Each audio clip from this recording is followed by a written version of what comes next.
Cette émission est sponsorisée par Fondation Denise Nyakero Tshisekedi. Jésus. Papa si maman zo mon ezayo. Na pona nini maman mona pasi, opesi pasi ni. Mama ezangai. Amna tela papa drogi la valise na ye mama.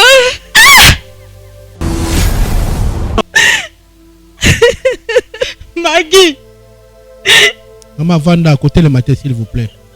Maman Vanda. Maggie. Papa porte un coup de cause à ta première primaire.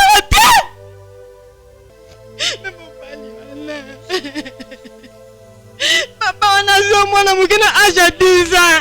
Anzambe. Muta mabe bozana ngoya nini? Yama mabe bozana ngoya nini pona papa wana? Ana okoka tezane. Non, Ana kiti. Naza nzambe te na sali mbisa kiyo deja mwana ngai.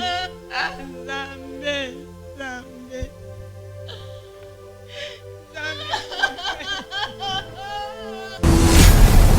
Les réparateurs de brèches kolo yesu tikete bisika monguna kotaki na kati ya libota oyo pona ko seme trouble kolo yesu na lingete opesa kimia na kati ya libota oyo mosantu na lola lokolo koti na motema ya mama pona kopesa ebilembo ya bonzambe na yo tikete azwa kimia oyo mokili tikala jamais kopesa yo.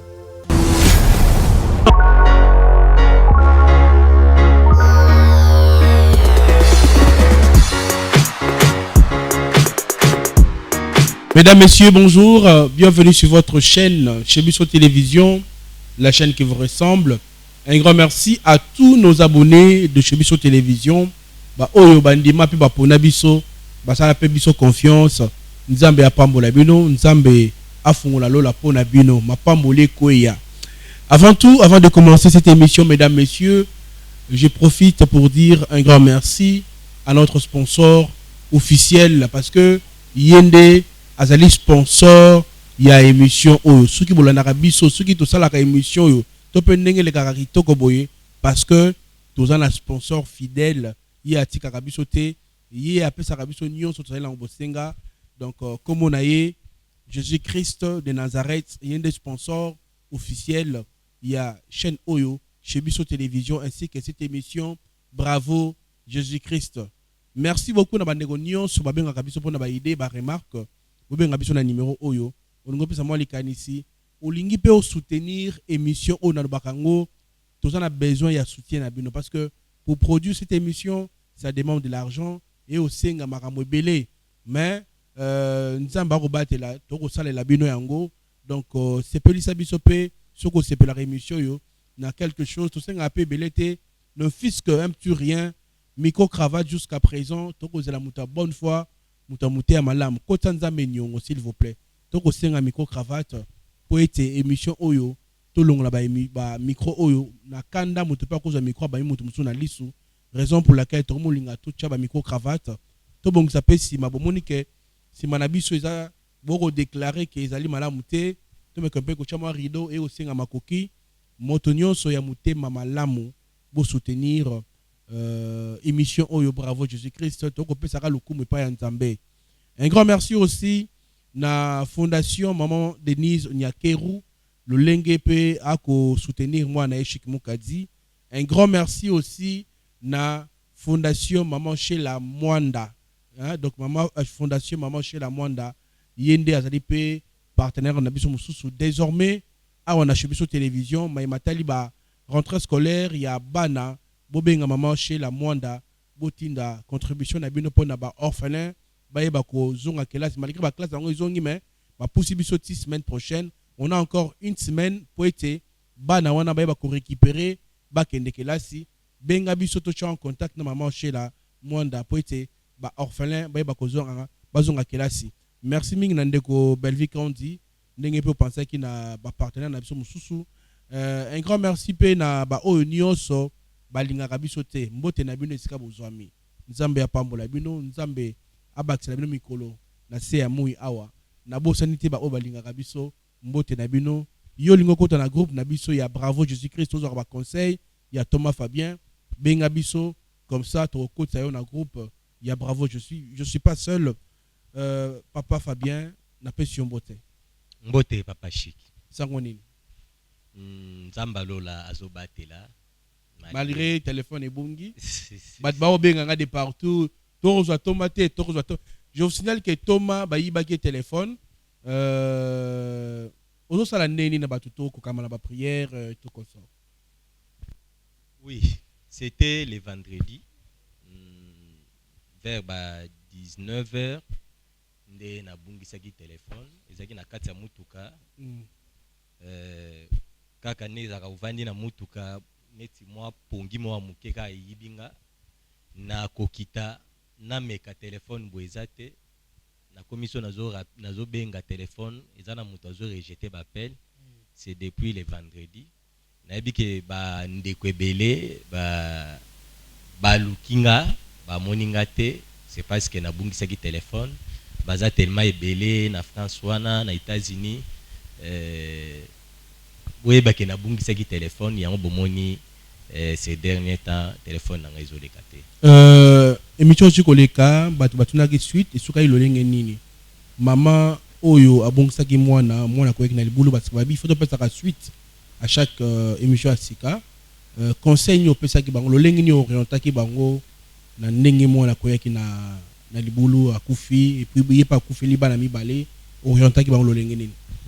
Merci beaucoup papa chic. Ya mbona banda na kosenga na to banda na losambo ete nzambe na biso aza le maître des temps pe ya circonstances. Sengeli to pesa yena no merci to bonde na kombo na Jésus Christo. Incomparable Dieu Seigneur Jésus-Christ to pesi merci. Merci pour nangonga o malam oyo pesi biso kolo Yesu. Tika ete présence no ezala na kati na biso nyonso tokoloba na kati esika oyo kolo Yesu ezala pona lokumu na yo nyonso ya biso ya bomoto kolo Yesu elimwa mais molimo mo santo nonde akamba biso to bonde bongo na kombo na Yesu Kristo. Amen. Amen. Pona émission welekaki la fois passée na mekaki moi ko exhorter bandeko malgré papa ndinga bimaki na kanda na zui pensa temps ya kosolola nete viki azaki na monte et kosenga akitana no bongo to kosolola mais jara lisolo wana o esalemaki na koki ko conseiller bandeko lolenge oyo parce que Bible ezotalisa biso sotali na Galates 5 au bandi à partir de 16e 17e verset ezotalisa biso bilembo nzoto la chair na kati ba œuvre de la chair tozomona ba ezali impudicité makambo ezebele bele kuna na kati mais na tiraki eloko moko ka na kati kuna o ezaki à la base ya ba mama na biso querelle ezaki na kati na division jalousie pe ezaki na kati donc c'est à travers yango nde diable pena asejaki na kati na bango diable asejaki ba pesi pena porte a fongoli pe avandi na kati na bango malgré bakenda ke église mais diable nzoka a diriger bango pe na balolenge mo bosanke bango bayeba parce que au mona ke po net so tali bien histoire ya Job a été défendu par Job. Dans un micro, voilà, s'il vous plaît. Allô? Job azaki défendu par Nzambe na lolenge nini. Au moins que Bible les signifie biso elobi Job était un homme intègre et irréprochable na misu ya bat même na misu Nzambe. Elingi koloba nini? Soko tali na kati ya Job au moins que azaki intègre. Intègre cela veut dire azaki na problème na mutu. Donc déjà so querelle na kati ya batu Job azaki mutu banda ko pesa kimia na kati ya batu et azalaki en plus irréprochable. C'est par là ndo monique Nzambe a défendaki Job na balolenge nyonso ya monique diable ye ndenge Bible ezola kisabiso monique Nzambe a na diable alobi d'où viens-tu? Alobi je viens de parcourir la terre. Na ko parcourir la terre a tout miepe as-tu vu mon serviteur Job? Diable a dit oui, namoni. Mais azalaka na lolendo par rapport ya bomengo oyo pesa ye. Or eloko diable alobaki ezaki ya solo. Bomengo oyo nzamba pesa ki Job premièrement ezali nanu koyeba nzambe. C'est la première richesse on nzamba koki ko pesa biso. Intimité o mutu akoki kozala nango na nzambe eza richesse moko ya makasi. Sikuna intimité wana soki o garda ngo malamu. Ndi yango monike nzambe a défendaki Job tina niveau ke ayebi ke Job ndinga zabo ata pasi ata minyololo ilatie Job akotikala ko wanga na nzambe te. C'est la même chose na ba mama na biso ndenge bazalaki. Vu que diable asalaki même cérémonie. Tango ye a checké na mutema mama o yakuti querelle ezalaki. Aye a checké na mutema mama akuti ke moi sensation à division eza na kati. Du nde a siéger pena na kati na bango. A siéger na kati na bango ndo omoni. Donc même likambu ya mabe ezo salema oli ata o défendre mwana ya muninga. Lokola mutema déjà c'est comme ay makasi po tango diable azo vanda kati ya mutu. Donc il faut tika ba misisa na ebilembone na kati ya mutu. Po ayeba lolenge ya ko gérer mutu wana malamu po amemaye na kati ya libungi to na kati ya kufa. Yango nde omoni ezaki à la base ya mama na biso tia komi na niveau ke mwana azokende na place ya mabe ya liwa ule ya ko benga mwana ko pekisa malgré ba problème ezali mais atikaki parce que akomi ko mona mwana lokola image ya mama oyo baswana kinaye nde ezaki à la base wana nde na exhortaki bango ko se repentir babandele suko yamba Yesu sika parce que ndenge Bible ezotalisa biso ke mutu soki akomi na kati na Yesu akomi ekelamu ya sika makambu nyonso ya kale sengele leka nyonso ekoma ya sika nde à travers yango tozo banda procédure wana kala mingi te awa na tika yibango nanu ba kimia ekota nanu bongo to kolandela ngo na nzambe ndinga kopesa biso makasi. Merci beaucoup Thomas Fabien. Le Losusu Toyambi Mopaya, maman bonjour. Bonjour. Vous allez malamu? Bien papa. Babin on a kombo ya nani? Kombo nanga Magi Zola. Masama Mongongo ya, maman Magi Zola. Magi Zola. Voilà. Le lingni au découvrir émission Bravo Jésus-Christ. Bon, la bande ka kolanda ba émission na bino la landa ngo chaque fois. Et puis c'est un appel leçon par rapport à makamo on appelle na zanango. Yango na yaki koluka bino po na bimisa on appelle na zanango po nazo koka lisuté. Na yebi ke à travers émission oyo ezo kangola vraiment ba tebele. Na boyi kotikala na lisumu moko boye. Po nazo koka même si na kolala te na kolia te komelinga na pasi. Ndina la émission na bino chaque fois na bakité lelo pe na pena ke bimisa vérité o nga na zanango. Yango na ye kokuta na bino boyo kanga. Voilà. Est-ce que vous allez prête y a ko dévoiler du solo yango? Oui, oui, je suis prête. Ok, vas-y. Bon, pour comprendre vraiment, Naza est sous-émotionné. Ok. Le problème est aboué. Maman nanga na papa nanga bakabwanaka. Maman nanga abalaka mobali mususu. Ngai na bande ko vivre na maman nanga ensemble. Azwaki nga na âge mukie 10 ans. Wana mama ki pa mobali mususu. Oui, wana mama komi na ndako ya mobali na ye mususu nde azwaka nga. Bovana na ye. Tondo vanda na ye. Bon.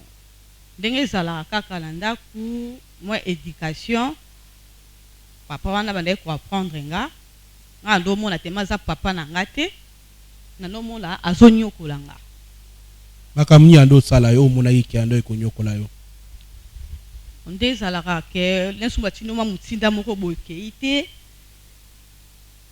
mama opesa rapport papa papa ogangelanga kobeta sikonga no mona ndire alingi ngai te po azalaki papa na nga te po na bande kokola na makanisi yana à chaque fois nazalaki vraiment na posa susu ya vivre na ensemble te si ekomaki na bata moko tondo vivre ka to continuer mutema na penda ekoma koyina ye na bande su kolinga ete azala na mama na nga ensemble susi na ngai komaki mama azonga na papa na ngai malheureusement papa na nga pe abalaka ne déjà mwasi mususu na bande pe kokende ba congé na ndako papa na nga wana longwe pa mama ok congé pa papa na yo oui makamni wana ko swana papa bon papa zaki pour yo we bano sa papa ndenge pe ba moto passe bon lena ndoko kende pa papa ndo tunanga bozo vanda comment na ndako kuna na mama na yo boza ndenge nini na ndo pesa papa nyonso ba rapport que papa kuna nga naza l'aise po na nga na préféré na yo vanda a ou soit bozonga na mama tala mabele malamu ya kolona tosala geste ya bolingo pona ba orphelin bazonga kelasi na cahier sac stylo sketch frais scolaire. Toki na Bible na Psaume 68 verset 6 lui-même il a dit qu'il est le père des orphelins. To soutenir bana wana rentrée scolaire yango inge banda na mois de septembre basosonga classe ndenge yo osepumona pona kosombela bana no biloko soki po osepumoni pona bana oyo baza ba innocent balingaka te ke baparents na bango bakufa mais nzambe a décida ke baparents na bango bakufa et puis asipo asimba mitema ya bato basoutenir bana wana bato wana eza biso ngai na yo.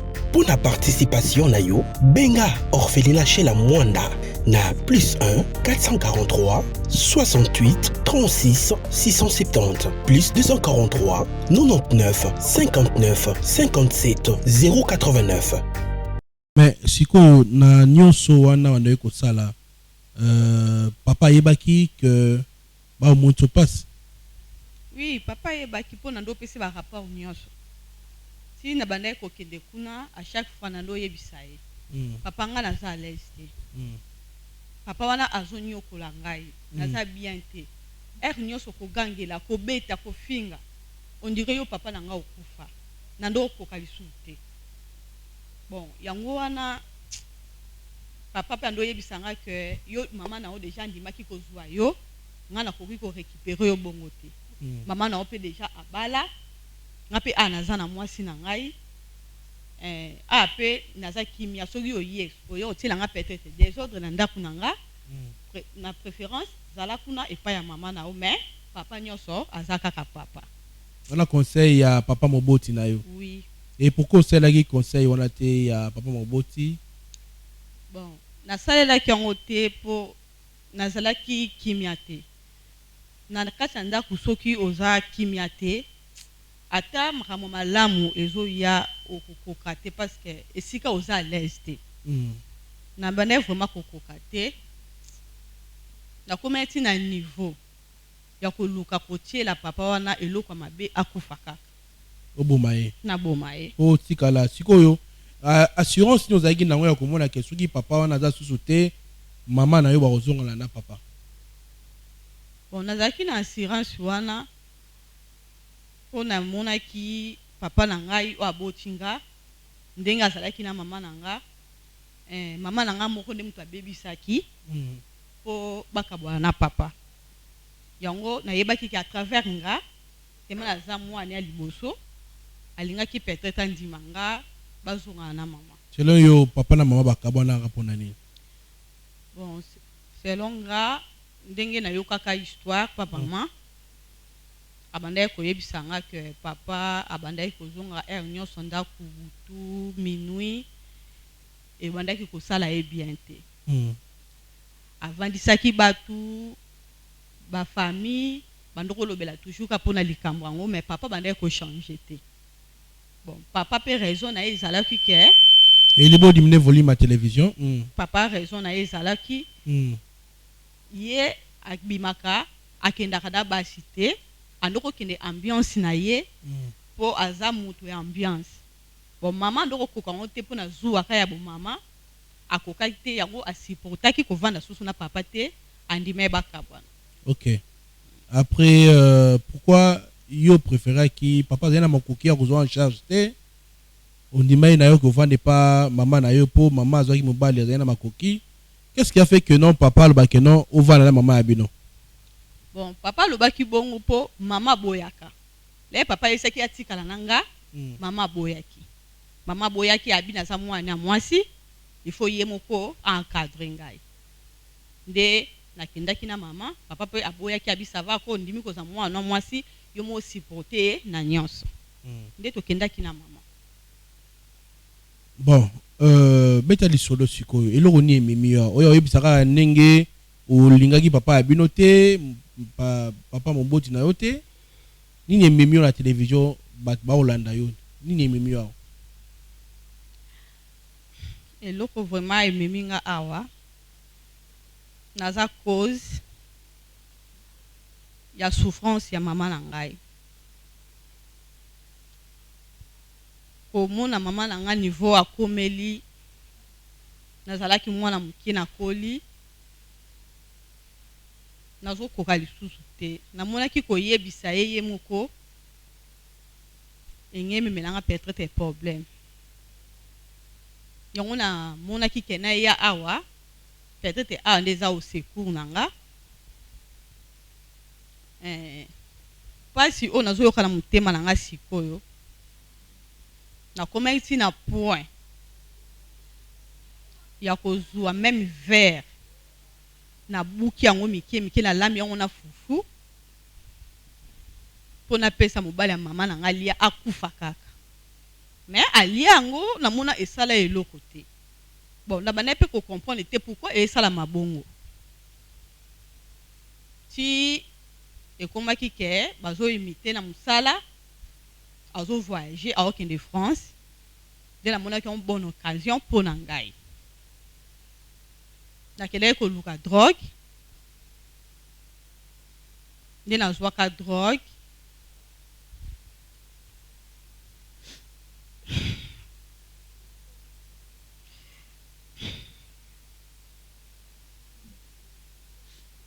no eloba nzambe alimbisanga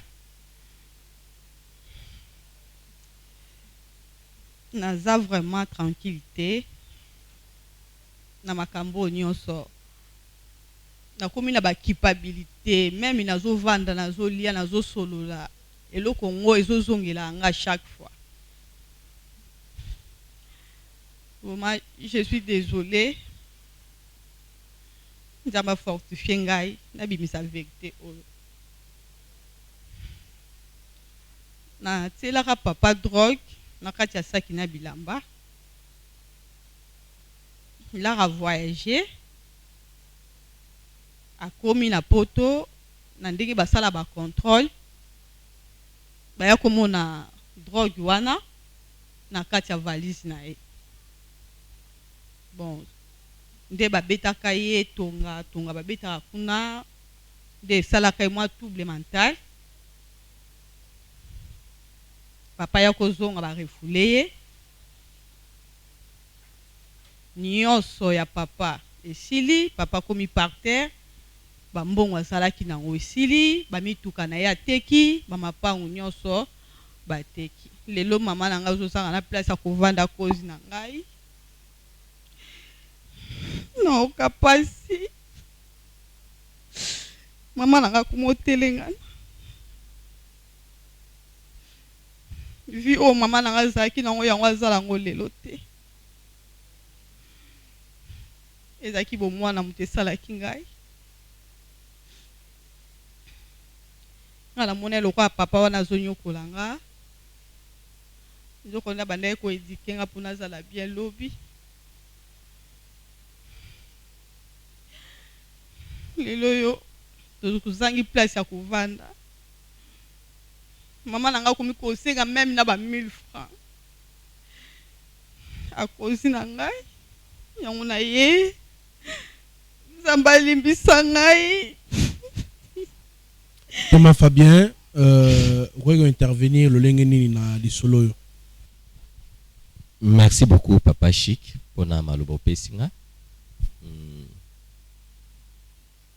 Maman, oloba ki kombo nani? Magizola. Magizola. Merci beaucoup pour la combo. Et là, on a koloba ezani. Bible etalisi biso na Hébreux 12. Au mona bazoloba chercher la paix avec tous et la sanctification sans laquelle personne ne verra le Seigneur. Eli kolobani. Esengeli koluka kimia. Na bisika bozali. Pour y utiliser verset wana. Ceux qui papa abandayi kobeta yo, to kopiniri yo, ezali ka pona bolamu nao. Parce que même Bible ezoloba bien, Nzambe achati ya kabiso, c'est-à-dire azo corriger biso parce qu'alingi biso. Wana kutu papa na biso ya molimo. Et bon papa ya bonzoto. Ceux qui abeti yo, est-ce que mabeza na kati? Donc ce papa azo beta yo, ezali ka po a corriger na nzela parce que balobaka mukolo aza ya kovanda amonaka musika koleka même mwana muke aza ya kotelema. Papa peut-être aza komona ke bizaleli peut-être ozo afficher et kozala mabe pona lobi na yo. Yango des fois azo pinir yo pona nyonso wana. Mais oui, salinga siko pasi makasi ezake malgré na bolam bazo sala yo otiki mutema na yo emema o na kosala va même mabe na oazali papa moboti na yo. Parce que si totali na proverbe, au moins na proverbe bazo ebisa biso to garder mutema na biso plus que nyonso. Pourquoi mutema? Parce que mutema eza siège ya nyonso. De mon c'est par l'abondance du cœur nde mutema, c'est par l'abondance nde munoko ikoki koloba o ezo utana kati ya mutema. Donc o e poussé au sala wana, c'est parce que kati ya mutema na yo ezana eloko moko déjà ici evanda na kati ya mutema na yo. Donc lokwa haine evanda na kati no vis-à-vis ya papa na yo. O mwana Nzambe ayinaka te. Koyina eza misala zabolo. C'est pour cela que moni Galates 5, 22, ils ont lié bisebiso et toblobi fruit de l'esprit. Au monde a fruit à liboso et bandi l'amour. Mais na kati amour wana ezana bilem ezana ba fruit mususu ezolanda ya banina na amour. Or ce toblobi amour, c'est Dieu qui est l'amour. Siko tango mutema no evandi na haine. Je crois que ozoye bambala moko nani wazo seja na kati mutema nao. Maman. Tika kolela. Merci beaucoup. Lola. Akanisa yo. Voilà. Vas-y Thomas, c'est bon pour l'instant parce que tu as fait son maloba. Na souka émission. Dirige mon solo Elias, beaucoup de la maman, s'il vous plaît. On doit finir cette histoire. Voilà. Merci maman, bienvenue. Maman Zoé Sika. Mato yambio na kombo na Yesu. Maman to yambio. Maman Vanda. Maman Vanda s'il vous plaît. Vanda s'il vous plaît. S'il vous plaît. Vanda yeba pourquoi moi on a là. Zoé Sika. Zoé micro maman. Zoé micro. Mbote maman lisusu. Nzambe na ngai. Naomona souffrance estalanga bobenga po bolakisanga na nini oyo na TV to nini. Limbisa mama to limbisa vraiment. Na linga kutu boete. Limbisa mama. Linga boete. Limbisa mama. Bopelisi ba minda na bino po bosala ngai ni na mwana nga so lela boye. Limbisa mama. To kosalo eloko mabete mama. Limbisa mama. Limbisa vraiment. Limbisa vraiment maman na ndenge to. La belle rata. Te maman s'il vous plaît. Ezali kambo attention te. ils appellent likambo ya mabete mwana na yo amona ki sengela solo na yo makambo très important quand nous tu ba kobela attention mwana pa banga ki koloba na ndako po ayebi maladi obelaka raison pour laquelle asenga ki biso tomeka kosunga ye aloba na yo à travers cette émission Bravo Jésus-Christ komi tungisa te biso to kosunga bino ti na suka boza solution na nyonso mwana koyebisa yo ya bombelinga likambo nini nga oyebisa akolo na miso na bino nde na yango tosengi yo ozwa na kimia nzamba alola peso kimia toyoka likambo oyo na abengisi yo na kati esika oyo po toboyi moni tension oza nango toyebi ke ezosala o bien te toyebi ke oza bien te na minute oyo c'est pour ça yango tosengi ke ozala na kimia oyoka mwana toyebi ke tokotrouver solution na likambo o mwana ye nango na kati esika oyo esengela ye kaka présence no ezala na kati esika oyo okokate na komela mai te te nzamba alola mama bakoyelo mai baoyelo mai bakoyelo mai mama mama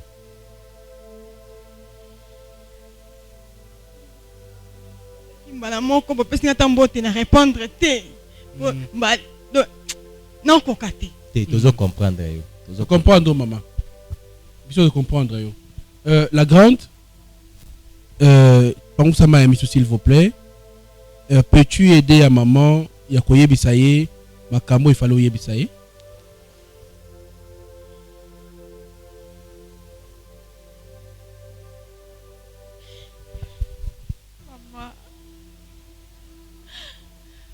libisanga mama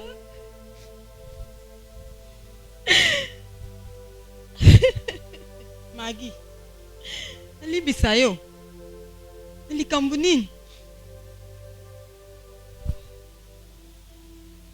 mama pasi omona eza kosi na ngai pasi nini eza kosi na nga mama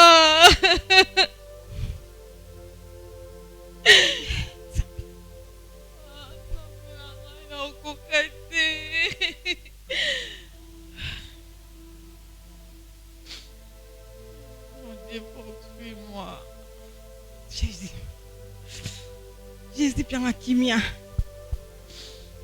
Maman zoa kimia s'il vous plaît maman. C'est quoi bang sabiso s'il vous plaît maman zoa kimia vraiment. Zoa kimia obela attention kita mutema iloko ya grave ezalité. Boni papa na ndako. Papa za malamu. Papa za malamu te. Papa za malamu te monde bobengi senga boy. Nataka ngutu bilamba ko lata. Oui bilamba na lati boy na tina mutu boy. Ya ko defa. Mutu pesi ngutu bilamba otolo bananga boy. A o lati lamba na ko nso na so nzoto na ote. Na tel ko kangele na kata ndako mo ba ki kuku. Na sengi tu ko senga poto ola na balabala. Yango na yebo. Ah, Nzambe. Papa ayoki ka bien te? Asa bien ta zo yeba te liboma. Papa komi liboma ndenge ni mama. Mobile na nga zalaka bien. Mobile na nga balanga ye wana balinga penza. Azalaka bien. Balanga religieux. Ba ki kutu na teka. Pona ko sunga ka mobile. Mapangu nyose sili. Bilamba nyose sina. Na kanti tamba ya ko benga nga ba moneke loko na taki na nzoto. Ni taba pena na kangi na sengila moko boy. Mwana explique ça te muta mona kanka ya ko benga. Mobile na taki na mbongo. Asunga kinga na mwana na ngai. Azu mwana nga muke na âge 10 ans. Abalinga tozala ki bien na mobile na nga do kipe mwana nga lokola oyemta bota ye. Menga ne to tikali ko bota te.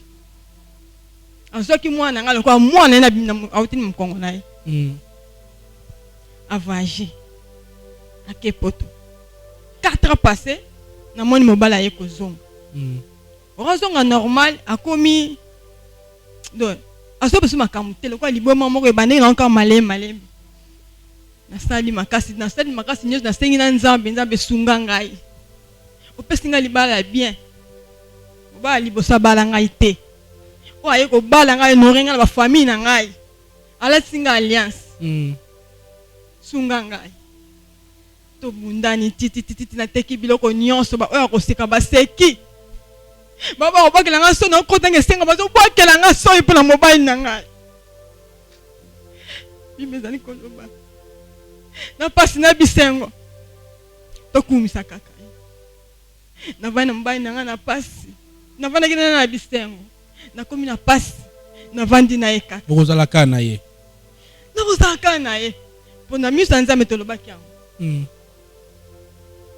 yango ozomona ngai na osufri mpe nayeki na ngai kala mpo nazalaki na elamba kolata nakende boba oseka siko obi okangeli na kati ya ndako kikuku moko beza wana okangi basinga to bakangi ye basinga akoma niveau akobuka mpenza ok ya kobundisa bato liboma vraiment liboma nga mpe tozoyebanga mpe su te okendaki mona basali na nzambe te balobaki nini mpona liboma ngo basali na nzambe hôpital nano ntango bokendaki na hôpital balobaki na sene pepe balobi nini babi oyo eza moto ebouge bafaza balanda traitement alandi traitement eloko moko te nakoyeba motu moko boyebisaki nga prophète moko boyebisaki nga abi kaka ntango akendaki poto bapesaki etonga mabe non, en fait, pour bakanga ye na poto yango nini ekomenaki ye po asala 4 ans kozonga te prophète ata yebisi nga ti ayi mobali no bakangaki ye na drogue na kati ya valise na ye mais ntango mobali na nga akendaki nga nasali kobongisa biloko na ye bien siko yo oyebaki mobali na oyo amelaka drogue omona ye daya na eloko masanga eloko te mobali wana kuti wanoko te ya ngai takolinga kuti namela ta bouteille moko ya bière abi mwasi abongi na masanga te kifale to na posa bière mela secret abono te yanga bono lengi tanga makasa ayebeki nzambe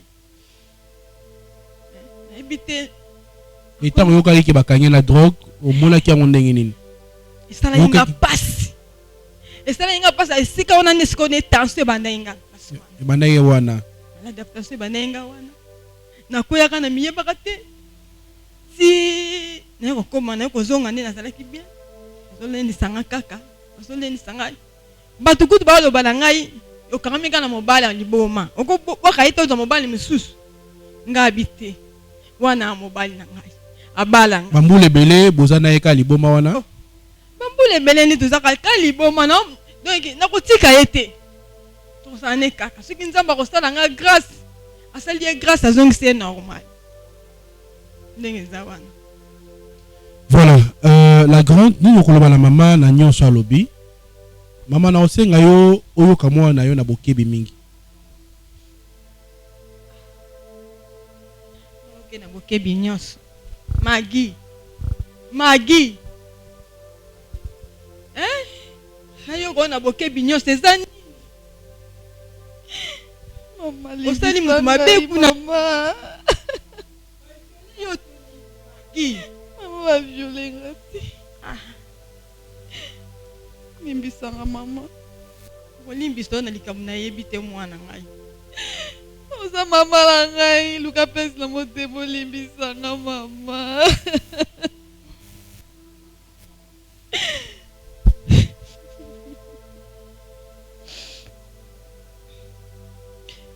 Mama, bapasi ozomona eza ngai. Eza yo. Sangai mama. Jésus.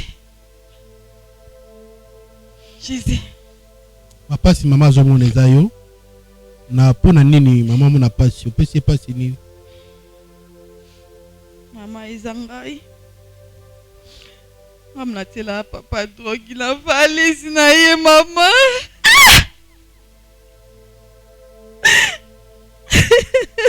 Maggie. Maman Vanda à côté le matin s'il vous plaît. Maman Vanda. Maggie. T'es maman s'il vous plaît. Maggie comment la gagne.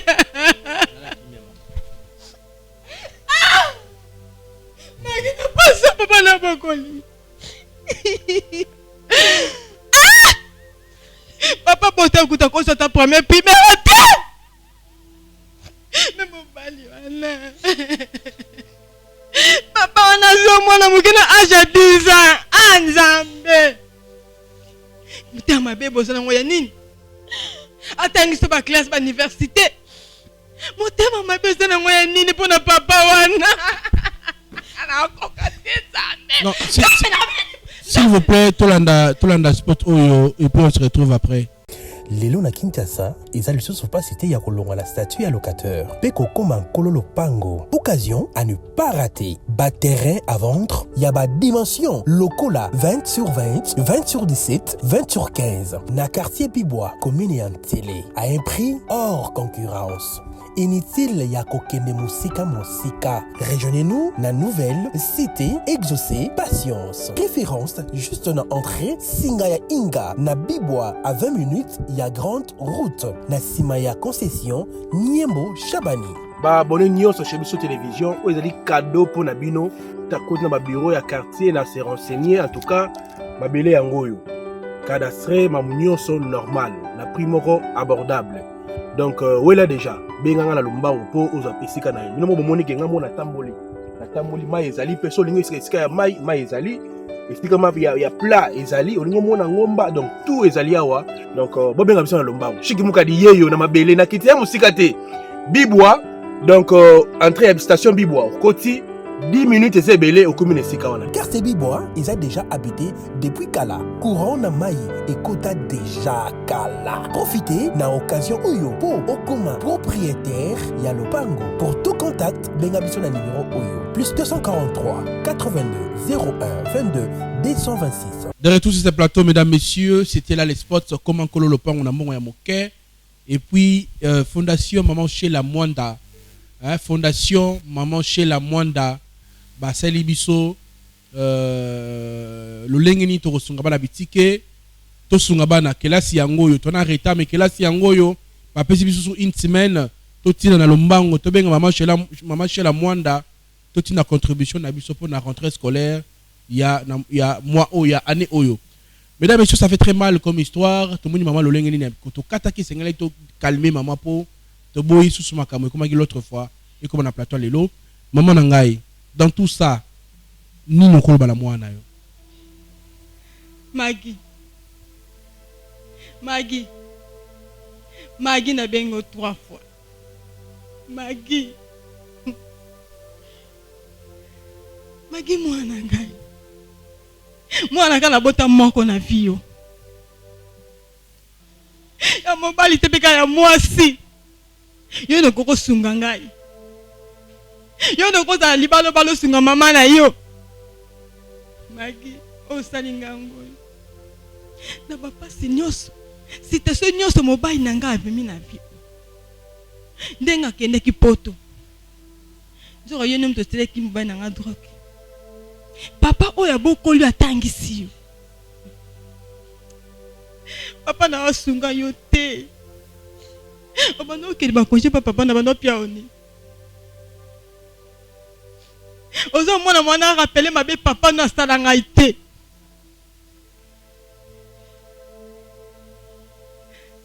Azo futelo minerval azo tangisa yo. Mwana mobali na ke poto. Ponga na yo to sala bien. Papa na ole baso vanja ko bengisa yo. Ya. Maggie, ma fille. Mobali na ke poto azongi. Asali 4 ans na prison. Tonga oba peste ki tonga nini? Mobali na koma libama boye mwana ngai. Ngana rolimiso na za mama na yo. Moko famille ya mobali na ngai. Famille ya mobali na ngai. So ina tali na boki so likolo boye. Ekezongela kanga moko mwana boko ezate laka mwana ngai. Yesu. Si ta sonne mona la vie na ngezaka mwana nga moko. Ona boti. Maggie. Na usala nini? Nga na limbisi yo. Maggie na limbisi yo. Maggie ma pasi nyosu na omona. Mwana na nga na mema 9 mwana libumu. Yebango. Papa na liboma ne papa na yo. Papa o liboma ne papa na yo. Ye mtasunga tangisi yo. Papa boto apesa ta 1/4 ya classe po na yo. Bisika nyo singa na kozala. Kozala da yo. Ena kosenga kana nzambe. Limbisa ngai limbisa pe mwana ngai. Pesa ye mobali ya malamu. Mwana robota landa caractère mama na ete. Ala na caractère na yo te. Yango po mona ka divorce. Divorce. Ce qui papa na nga ki malamu po na ngai. Menga na bala mobali mususu te. Mais na bala mobali mususu te. Et papa na nyokoli ngai. A nyokoli ngai. Magi. Na limbisi yo.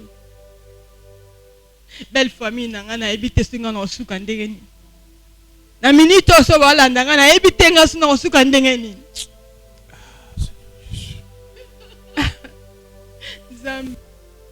Zambe sunga nga mobile na nga bonga. Place mala. Est-ce que sera bongi ba kozongisa ye? Mapango nyose tekami. Biloko nyose tekami. Dela bato ba sekanga. Pona omwana ngai. Thomas Fabien. Pona omwana ngai. Kozongisa lambana te koma sola nzoto na yo te. Zona plante na biloko mato ina chaînette. Et là on y a okolo bala maman. Profite de l'occasion, demande pardon à ta maman. C'est possible. Malgré maman sa limbisi. Malobani okolo bala maman na yo. Maman.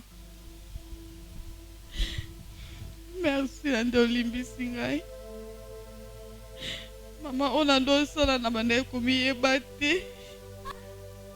Ngano mwana loka papa linga ngai te, papa nyokola nga. Papa bana ko laksa, on a besoin d'éducation. On éduqué yo. Que osala boyete azongisi na nzela. Ano sala mabete. Alinga ki yo minga mo comme si que bela mwana na ya boti na mkongo na ye. E mwana ngai. Ah, nzambe. Mama limbisa ngai. Limbisa na za mwana yo. Même à travers Nangai. Maman, on a obongi ça, yo maman.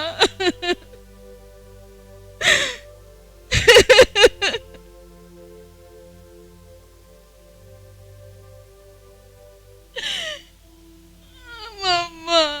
Comment Fabien?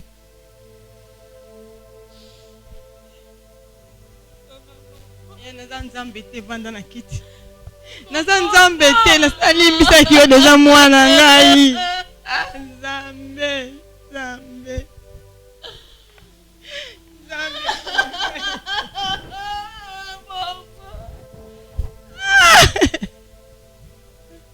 Voilà, merci beaucoup. On est à la fin. Thomas Fabien, Nabandi, on va donner la suite. Manego Balandi, Bolimbisa, s'il vous plaît. Vous tenez biso ba simba na ka bongo. Thomas Sambela pour la ça la prière pour na ba. Voilà.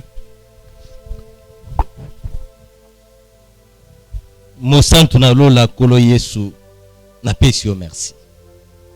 Merci pour être ozali malamu. Na lolenge na bonzambe na yo. Ozali les réparateurs de brèches kolo Yesu. Tikete bisika monguna kotaki na katsa libota oyo. Pona ko seme trouble kolo Yesu na lingete opesa kimia na kati ya libota oyo mosantu na lola lokolo koti na motema ya mama pona ko pesa ebilembo ya bonzambe na yo tikete azwa kimia oyo mokile tikala jamais ko pesa yo Yesu Kristo na sengete makila ya bonzambe na e créer susu réconciliation na kati ya libota oyo bisika papa zali na maladie azana ngokolo Yesu na yebiete ozali les médecins sans frontières tikete makila bonzambe no eza likolo bomoyi na ye ainsi que mwana oyo atambusaki na libungi kolo Yesu na lingete otala ye na miso no ya bonzambe pamba te otali singa na lilobano ete soki mutu atubeli masumu na ye oza juste pona kolimbisa ye pe kolongola ye na mabe nyonso tikete lokola andimi na motema na ya bomoto ete atubela oyo ezalaki mbeba asalaki nkolo Yesu kotangela ye mabe te Seigneur lokola oza miséricordieux sopa mawane likolo ya bomoi na ye ainsi ke likolo ya libota mobimba na bondeli bongo na kombo na Yesu Kristo. Amen. Amen. Merci beaucoup Thomas Fabien. Mesdames, messieurs, un grand merci à vous pour la fidélité na bino na émission Bravo Jésus-Christ. Moi je dis souvent bana maïba parents na bino balobaka na bino, c'est important, c'est ngene boyoka conseil. T'as la erreur de qu'on a biso à sali, toujours condamné te kasi, avec qu'on se rende compte que makambo sala ki za malamu te.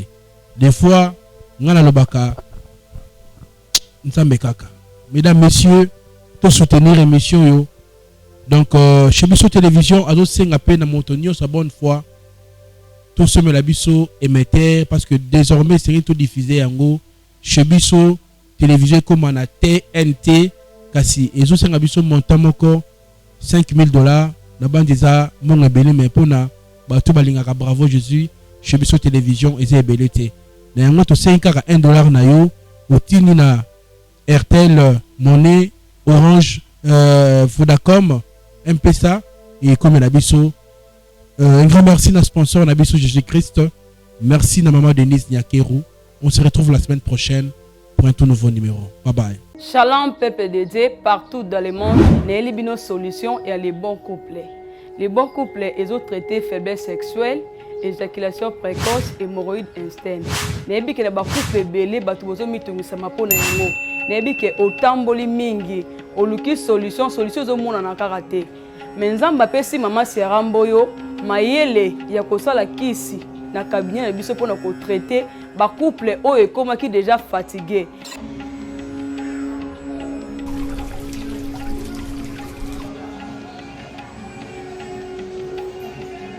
Pour na ba question, to mituna concernant ba produit na biso, benga biso na numéro oyo.